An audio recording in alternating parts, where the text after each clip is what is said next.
Ini kaedah yang confirm kita akan khusyuk. Sebab khusyuk ni ta'rif dia banyak. Ulama' ta'rif khusyuk ni macam-macam. Cuma tak tahu hak mana satu yang paling betul. Itu rahsia Allah.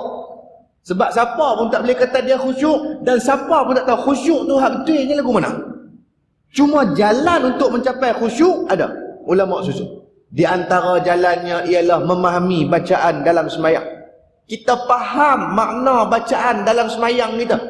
Itu antara cara kaedah kita nak khusyuk, cara kaedah kita nak tumpukan perhatian.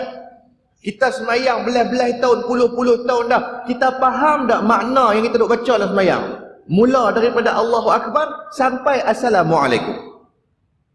Kalau kita kurang faham, mudah sangat iblis nak kacau kita. Sebab hati kita tak sibuk dengan memahami makna bacaan. Tapi kalau kita cuba untuk faham, tuan-tuan ni, bila kita angkat takbir Allahu Akbar, di mulut kita menyebut, di hati kita menterjemah.